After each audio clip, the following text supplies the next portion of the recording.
As a kid, did you ever do show and tell in your class? Yeah, I think I only did it once, when I was in the 4th grade. You know how my life was around then. I wanted to show my class what helped pass the time and distracted me, so I brought a dozen paper cranes I had made. I think I told everyone how badly I wanted to be a bird and fly, embarrassingly enough. Don't be embarrassed. Every kid wants to fly. For me, it was another toy from my dad, a wooden boat. I remember guarding it so carefully in my hands as I walked into class. When I sat down, a group of boys immediately made fun of it. They asked which trash can I found it in, or why an ugly log was my favorite toy. When I got up, I didn't even want to tell them my dad had carved it. I said it was a joke gift my friends had given me. Kids can be so cruel. Some of them are. I shouldn't have let them get to me, but it did. It's amazing we bounced back at all.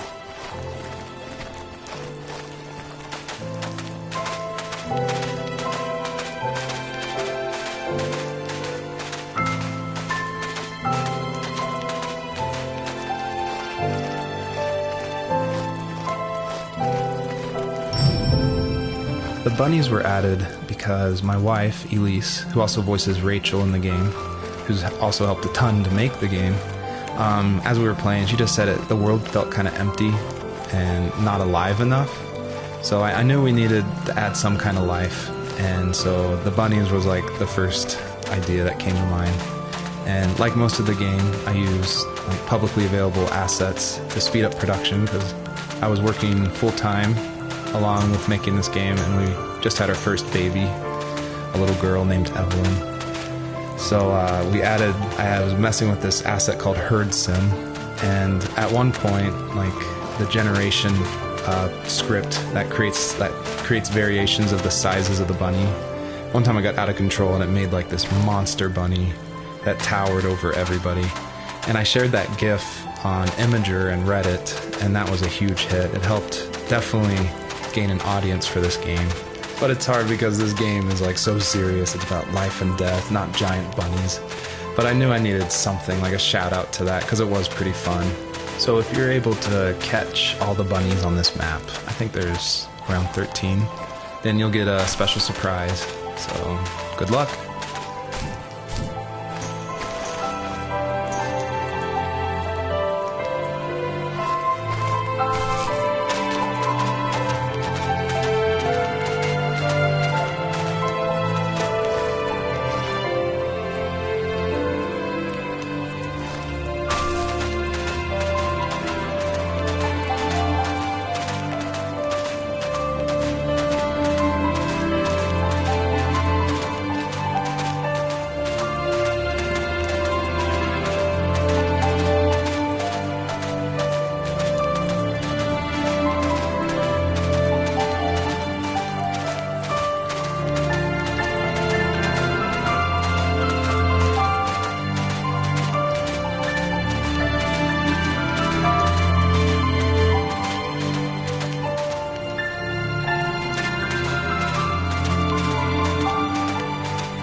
Do you remember what my dad did for a living?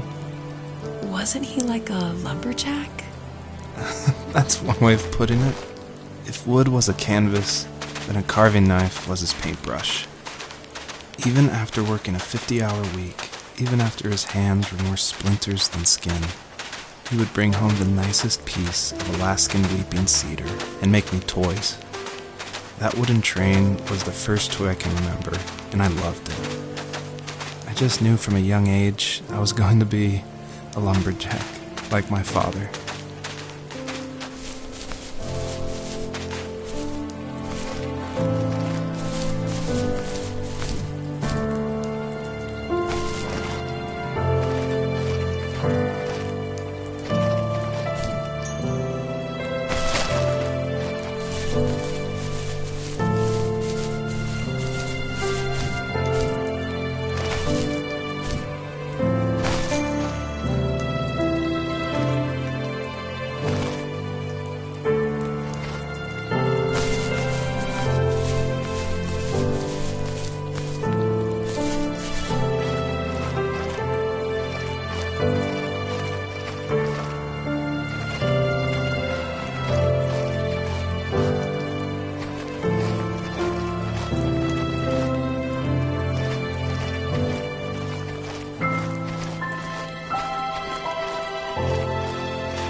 feel like one of the main reasons people play small indie games is because they are so personal and intimate. So I tried to put myself into this game as much as possible. So almost all the vignettes or little stories you hear in this game, they come from my childhood, where I grew up in the middle of nowhere in Central Virginia in the United States. So yeah, that's probably why I love games like this so much, where you explore this open, wide environment and just find interesting things, because that's exactly what I did as a kid.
A lot of people have gotten confused why Joseph's father is called a sourdough, and it's not stated outright at the beginning of the game, but Joseph and his dad, they grew up in Alaska, and I don't have a real connection to Alaska except through friends who lived there, and it was also the place that me and my dad were going to go right before he passed away. But I love the idea of Alaska being like this beautiful solitary place. But anyway, what that has to do with sourdough is it's an Alaskan slang term about like someone who lives in the backwoods, like a redneck in Alaska. So I thought that was just to put some authenticity into the game, I added that word. Usually those kids would leave me alone, but somehow they could tell I was different. They made fun of how far away I lived, called my dad a sourdough. I was a blabbermouth as a kid, telling my dad stories I made up for hours. But after that show and tell, I didn't tell him much anymore. He didn't know exactly what was wrong, but his best guess was that the toys he carved weren't cool enough. He carved me a tank and tried to tell me what it was like to be in a real tank as a serviceman. I didn't know your dad was in the military. Yeah, in the army. The sad thing is that I'd pretty much forgotten until just now. There's so much I still don't know about him. I'm sorry. He knows how much you love him. You're going to see him again soon and have some closure, I'm sure. And the older I got, the more I withdrew. I asked myself, why talk to anybody anyway? Why bother when I'm happy by myself? I started drawing a lot, mostly animals I saw in the woods by my home.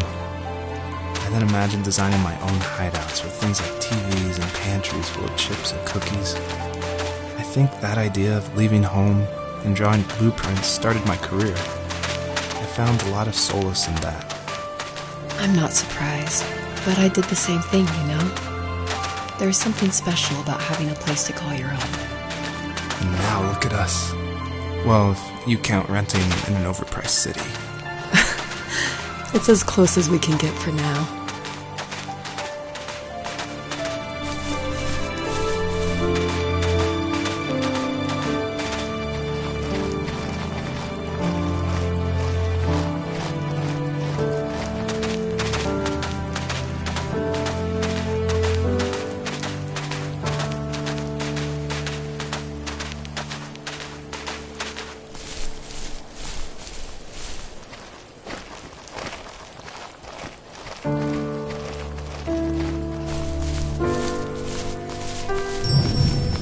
I thought it was important to say that, yes, I actually did draw this with crayons.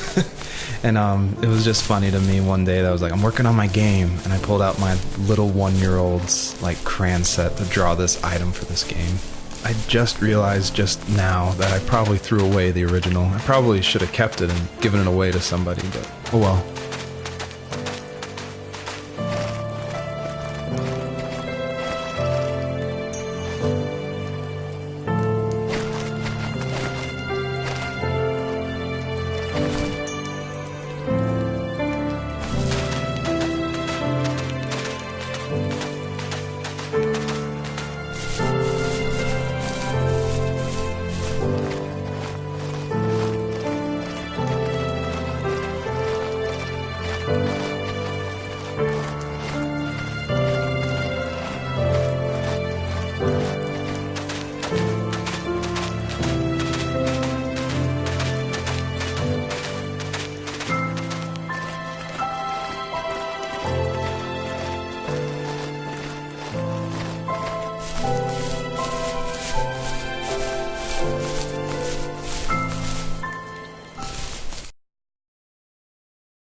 My teenage years were full of sketching, angst, and trouble.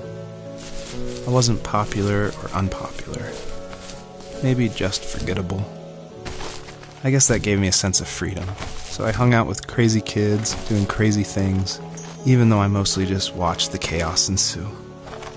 We did it all. Put fireworks in mailboxes, hide roadkill in people's garages, break windows of the barber shop in Anchorage. My dad was furious, but he was so busy working he couldn't do much to stop me from going out. I think being an adult means there's no one to stop you making hard decisions. He had to make a living, and he couldn't be in two places at once. Yeah, I realize that now. But at the time, I was sure he was more interested in growing his business than what was going on with me.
He was working another late night, and my friends were over, saying how bored they were and how they had come all the way out to my house for nothing. One of them mentioned how that old, ugly beyond belief truck was still in the garage, and how we should take it for a spin. I was only 15, so I kind of fought it for a while. The next thing I knew, we were craning around the mountain path, rocks spitting onto the sides of the cliff, while my dad's cringeworthy bluegrass blared out the speakers. I drove while my friends were in the back of that yellow and purple truck, throwing beer bottles and trash at anything remotely interesting. Felt like I was soaring in the air with borrowed wings. But all good things have endings. A cop outside of Eagle River pulled us over after he saw us send a bottle rocket into someone's yard. What followed was a long night of talking to disappointed adults and feeling smaller than ever.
After he drove me home from the police station, I blew up at him, saying how I never wanted to be like him, how I was going to be someone and leave that hick icebox for good.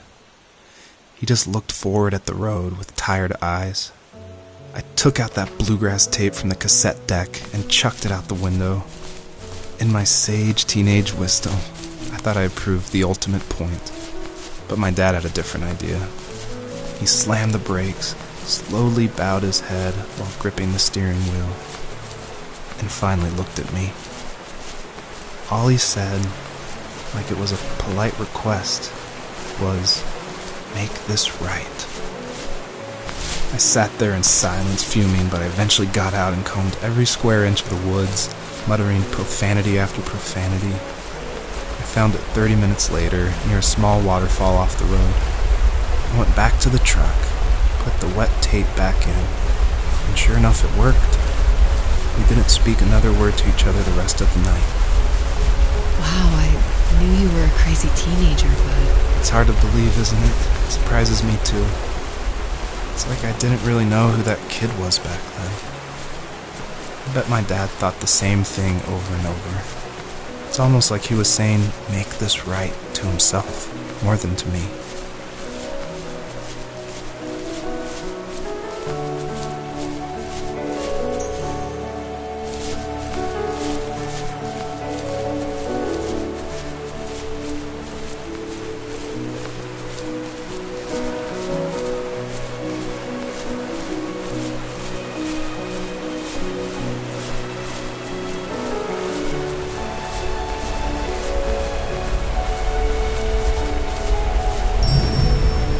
You may have noticed there's a little pond here, and believe it or not, I tried everything I could to get swimming working in this game, and I just could not do it, unfortunately. And so all the water in this game you can just stand in, which is, it still like bums me out, but the systems were not working, it was buggy. So I just had to throw it out, which, you know, I think it's okay. Like, I wish it was there, but again, the focus of this game is on the story.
My biggest hope for the players that are playing is that they realize how similar these two parallel stories are, of this fox looking for her missing cubs, and also of this son reconnecting with his father.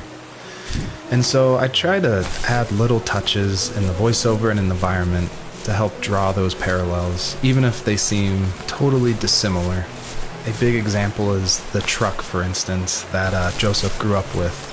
It's purple and yellow like the butterflies for this fox. So I tried to add as many touches like that throughout the story as possible.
My friends would laugh about that night and talk about how crazy it was, and I laughed along, pretending it didn't bother me.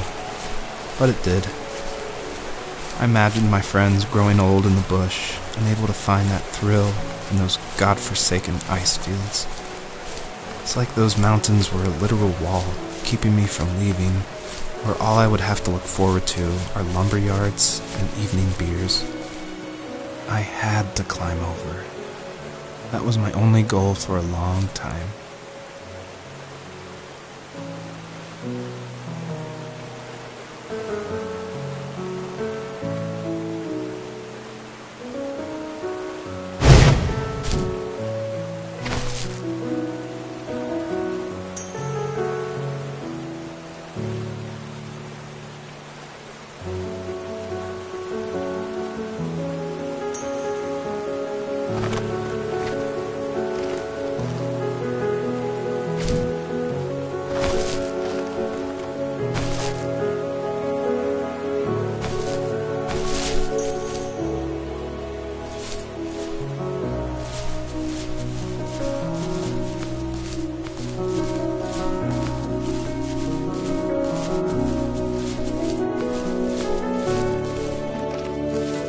If there was some way I could take my love of drawing and turn it into a way of escape, nothing would make me happier.